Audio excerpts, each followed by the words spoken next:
nilalagay.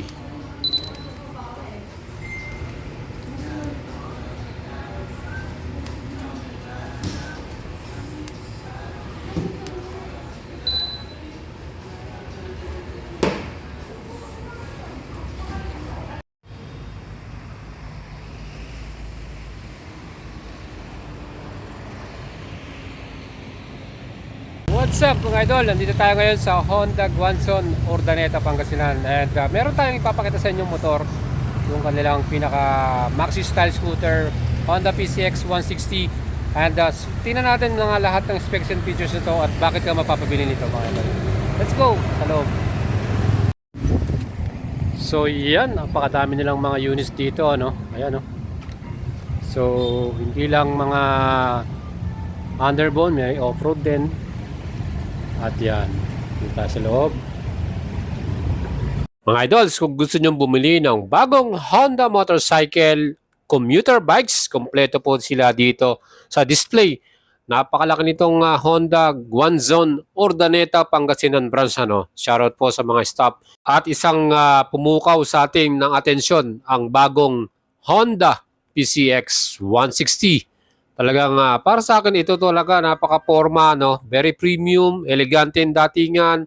And if you're looking for reliable engine, talagang subok na yan. Ang ABS version may SRP 149,900. Kung gusto ng installment, pwede rin kayo mag-apply 21,800 na down payment, 3 years 7,000 plus at rebate 200 pesos. Models may CBS version din tayo nito with SRP 131,900, down payment 17,000 plus at 3 years 6,000 plus mga idol. Ang color version para sa ating ABS version, matte solar red metallic, matte gunpowder black metallic, at pearl padeless white. So tatlong kulay yan, black, red, and white. And for me mga idols, talagang ang lakas ng appeal nitong matte solar red metallic na to. Ano? Well, pagdating naman sa kanyang design ng pinaka front face, U-shape, ano? At yan po, integrated na rin ng kanyang signal light nandun sa bandang ibabaw. Ano? Plus, ito po, naka-LED na ang kanyang daytime running light, headlight, high and low beam, at siyempre signal indicator nito. Kaya mga idol, ang bagong PCX 160, very eye-catchy talaga. No? Head turner nga, sabi nga nila eh. Well, pagdating naman sa kanyang rear tail lights, new X-shape design naman ng kanyang pinaka-style. Also, LED din ang kanyang mga ilaw. So, very visible in the night ride natin. Ano? Pag may nakasunod sa'yo, makikita kagad na yung brake light mo. At syempre, kung nagsisignal ka left and right natin.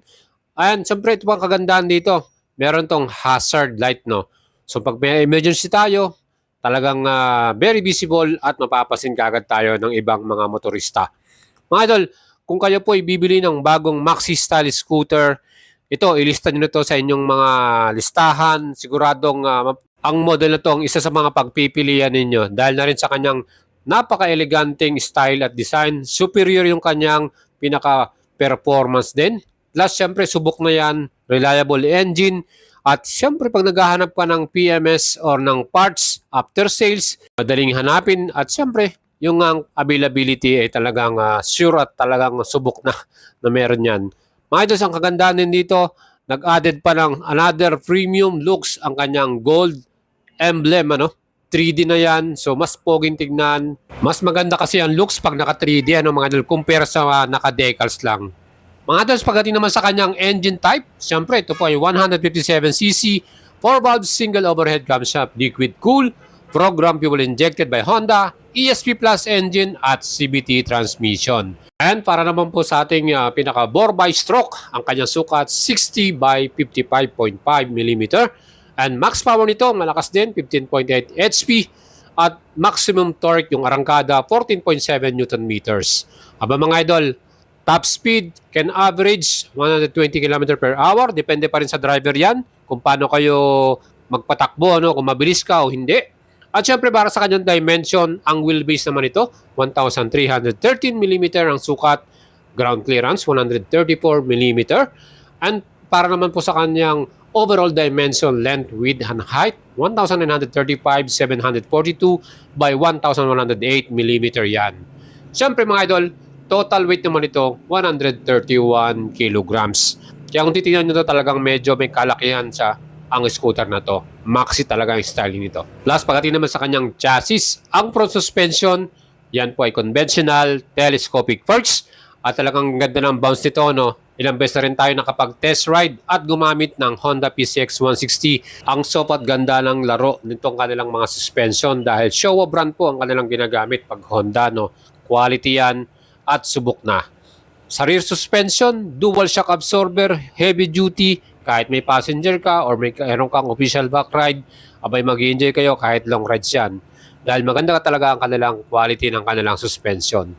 Mga idols, pagdating naman sa stopping power ability ng motor na to, aba magugulat ka rin dahil ang front round disc brake yan, 2-piston caliper Nissin ang kanilang ginamit na brand at equipped to ng single channel ABS. So yung front lang po ang merong ABS dahil ito po ay ABS version. So yan po, pagdating naman sa ating rear brake, single disc din, single piston Nissin caliper ang brand na ginamit. Kaya talagang pagdating sa stopping ability, even emergency brake, ikaw ay hindi mag-iisip dahil na rin sa kanyang ABS equipped sa front brake natin. And isa pang kagandahan dito, pagdating sa safety, meron ditong equipped na HSTC or Honda Selectable Torque Control. Yan po ang traction control ng Honda, no? Safe tayo dyan, even mag-overspin yung ating gulong.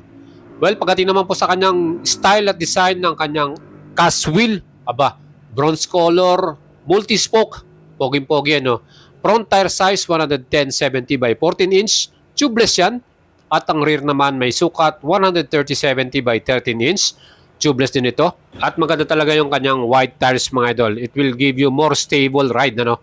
Pagdating naman sa kanyang pinakaupuan, aba napaka-premium, ano? Elegante yung kanyang design, two-tone yung kanyang seat cover at makita naman po kulay gray and color black, no? May stitches, talagang mas nag-add ng mas premium looks. Well padded din, talagang makapal yung foam. At pagdating sa mga long rides, hindi mo pipil yung talagang tagtag dito. Seat height naman ito, 764mm ang sukat. Kaya sa mga average Filipino rider, kayang-kaya nyo to. Lalo na ako, no, 5'6 ako, talagang almost flat-footed tayo dito. Ang laki rin ng kanyang luggage compartment. So, kasa rin dito yung ating helmet dyan. And pag binuksan nyo, nandyan yung kanilang battery, maintenance free 12 volts, 5 amperes ang kanyang specs, no? At may mga pre-tools din tayo dito at warranty card.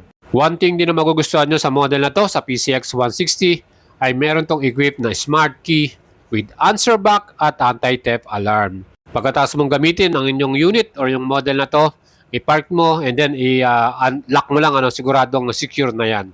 Mga idols, meron din tayong front pocket. Secure yan, ibig sabihin may cover. So pwede nating iwanan yung gamit natin dyan, yung mga small belongings natin, ano. At meron din tong equipped na USB charger nandyan sa loob. So, kapag nag-charge tayo ng cellphone, pwede natin iwanan dyan sa loob. Siyempre, pag nasa ating mag-charge or pag nasa ating mag-park, kailangan kunin nyo rin dahil wala siyang lock, mga idol. And pagdating sa kanyang fuel cup, yan po, nandyan sa pinakagitna, nasa tabi ng smart key natin ang kanyang bukasan. May fuel capacity na 8 liters, mga idol.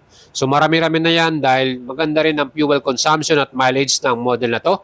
45.1 km per liter as the average fuel consumption na konsumo ng model na to as per Honda Philippines yan. Mga idol, ang kanya namang handlebar, naked type, sporty ang datingan, upright ang position at talagang magugustuhan mo dahil mas relax tayo even long rides. Malambot at maganda rin yung kanyang handle grip pagka inyong hinawakan yan, lalo kung malayo na pupuntahan natin, hindi siya masakit sa kamay. Mga idols, yung mga switches and button, napaka-normal din at talagang quality rin yung mga levers natin dito, no? Equipped din to ng idling stop and start. So pag nasa traffic light tayo, in 3 seconds, mamamatay yung engine at kung gusto nyo tumakbo, i-throttle mo lang. Mas makakatulong yan na makatipid tayo sa gas consumption. And mga idols, share ko lang sa inyo nung matest ride natin tong model na to. Talagang in-enjoy natin, ano? Ang lambot ang upuan, ang ganda ng bounce ng kanyang shocks at very easy to maneuver din, very agile ng unit na to. Again, mas maganda rin yung kanyang Peter panel, fully digital na rin yan at kitang-kita mo na rin lahat ng information. So yung mga indicator gaya ng engine, yung traction control, yung ABS at syempre pagdating naman po sa kanyang pinaka-display, speedometer, fuel gauge, clock, meron din itong nakalagay dyan, odometer at fuel consumption. Kaya mga idol, meron din tayong signal light. Kitang-kita mo kagad dahil malaki yung pinaka-lights ng kanyang signal indicator. Kulay green pa yan. And ang ganda rin ng PCX logo na color blue, no? So that's it mga idol, ang ating feature for today. Honda PCX 160 ABS version, ano? Matte Solar Red Metallic.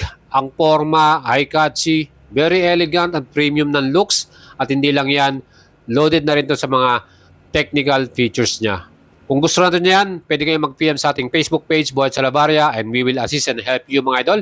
And thank you po sa ating mga sponsor, Axor Helmet, Premium Gears, Wanson Group, Power Tire, Sapper Tire, and FKM.